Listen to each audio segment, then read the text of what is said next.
আমাদের অনেক ভালো নিউজ করেন। আমি বাংলাদেশের সর্বত্র পরিচিত আপনাদের মাধ্যমে, এই জন্য আপনাদের কাছে আমি কৃতজ্ঞতা জানাচ্ছি, ধন্যবাদ জানাচ্ছি এবং সারা জীবন আমি আপনাদের কাছে ঋণী।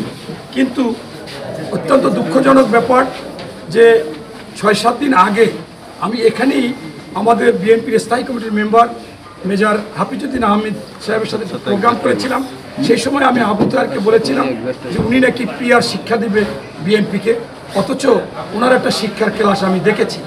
সেইটা বলছি যেভাবে, সেইটা ওনারা জামাত কেন্দ্রীয়ভাবে সেটাকে কাট করে আমার মান ক্ষুণ্ণ করেছে, যেটা আমি এটা আশা করি নাই।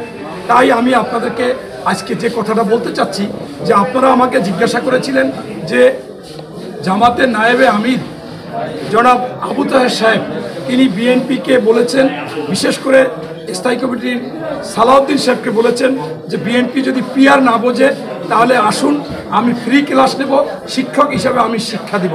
এই বিষয়ে আপনার মন্তব্য কী?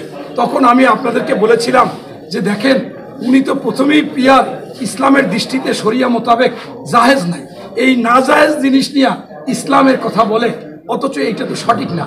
আর আপনি যদি বলেন আমাদের বিএনপির স্থায়ী কমিটির মেম্বার বা অন্যদেরকে ক্লাস নেবে, শিক্ষা দিবে, তাহলে আমি বলবো চামচিকেও একটা পাখি, ইগলও একটা পাখি। আবার অন্য একজন শিক্ষক আর উনিও একজন শিক্ষক। কেন বলতেছি? আমি যুক্তি দিয়ে বলতেছি আপনাদের যে ওনার একটা ক্লাস আমি দেখেছি।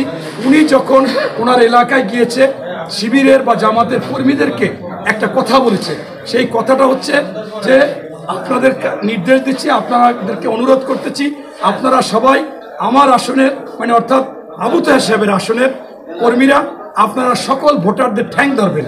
এই ঠ্যাং ধরার পরে দেখবেন যে একবার ঠ্যাং ধরবেন, লজ্জা কি, আমিও ঠ্যাং ধরবো, কিন্তু আমি নির্বাচিত হইলে আবু তাহের পরবর্তীতে 5 বছর জনগণ আমার ঠ্যাং ধরবে, লাভ টাকা। এই কথাটাকে আমি ওই আবু তাহের নাম প্রথম বলে মাঝখানে না বলার কারণে তারা 8 সেকেন্ডে আমি এমনভাবে করেছে যে আমি বলছি আমার আসনের লোকরে যে তোমরা ঠ্যাং ধরবা একবার, আর 5 বছর আমি নির্বাচিত হলে আমার ঠ্যাং ধরবে, নাউজুবিল্লাহ। এই কথা আমি বলিনি, কিন্তু ওনরা সেইটা কাট করে বলেছে। আমি সেই বক্তব্যটা আপনাদেরকে শোনাবো এবং আপনারাও